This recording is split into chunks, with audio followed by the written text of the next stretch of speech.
সবাইকে নতুন ভিডিওতে স্বাগতম। আরেকটি ছোট্ট ভিডিও নিয়ে চলে আসলাম আপনাদের মাঝে। আশা করছি সবার ভালো লাগবে। আজকে সকাল ভোর থেকে রান্না শুরু করে দিয়েছি। হাসপাতালে ভাত দিতে হবে আর বাচ্চাদের নিয়ে স্কুলেও যেতে হবে, তাই সকাল সকাল যতটুকু পারি রান্না আগিয়ে রাখবো। আবার হাসপাতালে যাওয়ার আগে মানে স্কুল থেকে আসার পরে আবার যতটুকু বাকি থাকবে ততটুকু রান্না করে নেব। এখানে আমি শিং মাছ ভিজিয়ে নিয়েছি আর ছোট মাছ ভিজিয়ে নিয়েছি। ছোট মাছ ভুনা করব, শিং মাছ আমার ননদের জন্য রান্না করব। আর এখানে বেশ অনেকগুলো গরুর মাংস নিয়েছি, 4 কেজি পরিমাণ গরুর মাংস নিয়েছি। বেশি করে মাংস রান্না করে রাখবো যাতে পরের দিনও খাওয়া হয়ে যায়। আর প্রতিদিন কিন্তু মাংস রান্না করতে অনেকটাই সময় লেগে যায়, তাই আজকে একটু বেশি পরিমাণ মাংস রান্না করেছি। 2 পোটলা একসাথে রান্না করছি যাতে 2 দিন সুন্দরভাবে হয়ে যায়। আমাদের 1 পোটলা মাংস রান্না করলে কিন্তু এখানে সুন্দরভাবে হয়ে যায় 3 বেলা। তাই আজকে আমি 2 পোটলা মাংস একসাথে রান্না করে নেব। অর্ধেকটুকু আজকে খাবো আর অর্ধেকটুকু ফ্রিজে রেখে দেবো আগামীকালের জন্য। আর এখানে মাংসগুলো আমি রাতের বেলায় ভিজিয়ে রেখেছিলাম, যেহেতু সকাল ভোরেই রান্না করব। সকালে কিন্তু ভিজিয়ে রান্না করা যায় না, তাই রাতের বেলা আমি এগুলো নামিয়ে রেখেছিলাম। সারা রাতে কিন্তু আস্তে আস্তে একবারে বরফটা গলে গেছে। আর এখানে সকালে নাস্তা খাওয়ার জন্য ভাত বসিয়ে দিয়েছি। আর এখানে কিছু পেঁপে আর 2টা ঢেঁড়স সিদ্ধ বসিয়েছি। এগুলো আমি খাবো, আমার জন্য সিদ্ধ বসিয়েছি। সারাদিনে 2-3 বেলা যতটুকু পারি খাবো। আমার গ্যাসের অনেক প্রবলেম হচ্ছে, তাই আমি প্রতিদিন সকালেই অনেকগুলো করে পেঁপে সেদ্ধ করে রাখছি আর সেগুলোই আমি সারাদিন খেয়ে থাকি।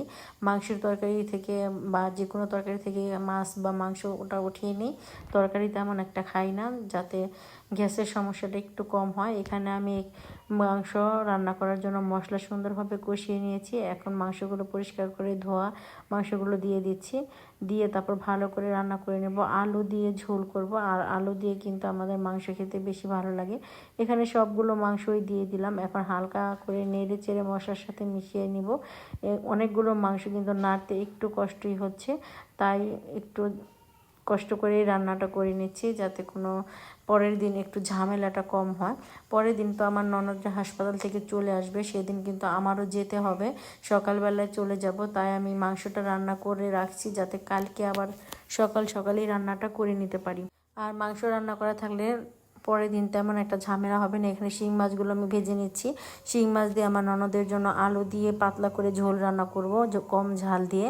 ও তো আবার বেশি ঝাল খেতে পারবে না, সেজন্য ঝালটা কম দিয়ে সুন্দর করে একটা ঝোলের তরকারি রান্না করব। এগুলো হাসপাতালে দিয়ে দেবো। আজকে হাসপাতালে ভাত দিতে হবে, কালকে তো ওরা হাসপাতাল থেকে এসে বাসায় এসে খাওয়া দাওয়া করবে। আজকেই ঝামেলাটা বেশি হচ্ছে, আজকে ঝামেলা করলে আর তেমন একটা ঝামেলা হবে না পরে। এই তো মাছগুলো আমি সুন্দর করে ভেজে নিচ্ছি। মাছগুলো ভেজে নেওয়ার পরে এখানে আমি মাংসগুলো রান্না করে নিচ্ছি আর মাছের তরকারিটাও বসিয়ে দেব। আর সাথে আমি ছোট মাছ ভুনা করে নেব। আবার স্কুলে থেকে এসে আবার ভাত রান্না করব, তারপর আপনাদের ভাইয়ের শাক এনেছে, সেই শাকগুলো রান্না করব। এই তো এখানে আমি শিং মাছ রান্না করার জন্য পেঁয়াজ আরও সুন্দর করে কষিয়ে নিয়েছি। এর মধ্যে মাছগুলো দিয়ে দেব। মাছগুলো দিয়ে তারপর সুন্দর করে হালকা একটু নেড়ে চেড়ে তারপর পরিমাণ মতো ঝোলের পানি দিয়ে দেব। মাছগুলো ভেজে এইভাবে ভুনা করলে খেতে বেশি ভালো লাগে, সেজন্য আমি ভেজে তারপর ভুনা করে দিচ্ছি। কষিয়ে ভুনা করলে বেশি ভালো হতো, কিন্তু যেহেতু আমাদের বাড়িতে কেউই কষানো মাছ তেমন একটা খেতে পারে না, সবাই ভাজা মাছ খাওয়াতে অভ্যস্ত, সেজন্য আমি মাছটা ভেজেই রান্না করলাম। পরিমাণ মতো ঝোলের পানি দিয়ে দিলাম, তারপরে তরকারিটা রান্না করে নামিয়ে নেব। আর এই পাশে কিন্তু আমার মাংসের তরকারিটা অনেকটা ঝোল উঠে গিয়েছে। এই মাংসের তরকারিটা এখন সুন্দর করে কষিয়ে নেব। ঝোলটা কিছু কমে গেলে তারপর এখানে কিছু আলু কেটে দেব। আলু দিয়ে কিন্তু গরুর মাংস খেতে বেশি ভালো লাগে আমাদের বাড়ির সবাই, সেজন্য পরে আলু দিয়ে দেব। মাংসটা ভালো করে কষানো হোক। আমার এই ছোট ছোট ভিডিওগুলো যদি আপনাদের কাছে ভালো লাগে অবশ্যই আমার পাশে থাকবেন। আমার ইউটিউব চ্যানেলটা সাবস্ক্রাইব করে দেবেন। সাবস্ক্রাইব করা হলে পাশে থাকা ছোট্ট বেল আইকনটি প্রেস করে দেবেন, তাহলে আমি নতুন নতুন ভিডিও ছাড়ার সাথে সাথে আপনাদের কাছে নোটিফিকেশন চলে যাবে, আপনারা আমার ভিডিওটি দেখে নিতে পারবেন। এই তো আলুগুলো দিয়ে আরেকটু ভালো করে কষিয়ে নেব। আর এখানে ছোট মাছ ভুনা করার জন্য পেঁয়াজগুলো সুন্দর করে আমি ভেজে কষিয়ে নিয়েছি মশলা দিয়ে। এখন ছোট মাছগুলো দিয়ে দিয়েছি আর পরিমাণ মতো ঝোলও দিয়ে দিয়েছি। এখন এগুলো ভালো করে ভুনা করে নেব। পানি কিন্তু একবারেই রাখবো না, পানিটা একবারে শুকিয়ে নেব। আর এখানে আমি মাংস তরকারিতে ঝোল দিয়ে দিয়েছি। মাংস তরকারিটা কিছুক্ষণ পরে কিন্তু হয়ে যাবে।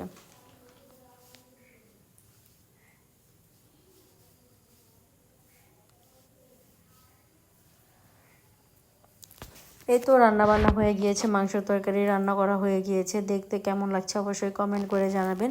আর এখান থেকে আমি অর্ধেকটুকু মাংস আজকে খাবো আর অর্ধেকটুকু কালকের জন্য বেড়ে রেখে দেবো ফ্রিজে। আর স্কুল থেকে চলে আসার পরে দেখি আপনাদের এখানে মূলা শাক এনেছে। মূলা শাকগুলো চিংড়ি মাছ দিয়ে রান্না করব। আর সাথে ভেন্ডি এনেছি, ভেন্ডিটা আজকে রান্না করব না, কাল রান্না করে দেব। 2-3 ধরনের ভাজি কিন্তু একদিনে খাওয়া হবে না। এমনি ছোটো মাছ ভোনা করেছি, আবার শাক রান্না করছি, তাই আর ভেন্ডি আজকে রান্না করব না। শাকগুলো পরিষ্কার করে কেটে বেছে পরিষ্কার করে ছোট ছোট করে কেটে নিয়েছি। এখন আমি ভাপ দেওয়ার জন্য বসিয়ে দিলাম।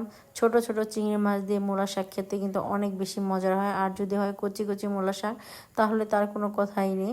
এই তো অল্প একটু লবণ দিয়ে দিলাম, লবণ দিয়ে ভালো করে শাকটা ভাপ দিয়ে নেব। আর মূলা শাক রান্না করতে অনেক কম সময় লাগে, 5 থেকে 7 মিনিটের মধ্যে কিন্তু শাকটা আমার রান্না করা হয়ে যাবে। আর একেবারে কচি শাক ভাপ দেওয়ার সাথে সাথেই সেদ্ধ হয়ে গিয়েছে। লবণ দিয়ে হালকা করে নেড়েচেড়ে একটু ঢেকে দেব। তারপরে এখানে কিছু আস্ত কাঁচামরিচ দিয়ে দেব। আমাদের বাড়িতে শাক বা ভাজির মধ্যে কেউ কেটে কাঁচামরিচ ব্যবহার করে না। এই তো আস্ত কিছু কাঁচামরিচ দিয়ে দিলাম। এখন আরেকটু ভাপ দিয়ে তারপর রসুন দিয়ে বাগার দিয়ে দেব। আর সাথে তো থাকবেই চিংড়ি মাছ।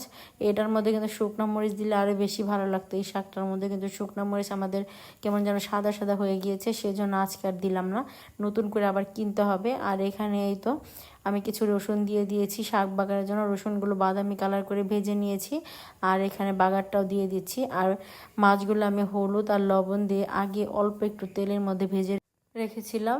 শাকটা দিয়েছি, অল্প একটু নেড়ে চেড়ে তারপর এর মধ্যে আমি আবার চিংড়ি মাছগুলো দিয়ে দেব। আর পাশের চুলা আমি ভাতও বসিয়ে দিয়েছি। ভাত কিন্তু সকালে অল্প একটু রান্না করেছিলাম।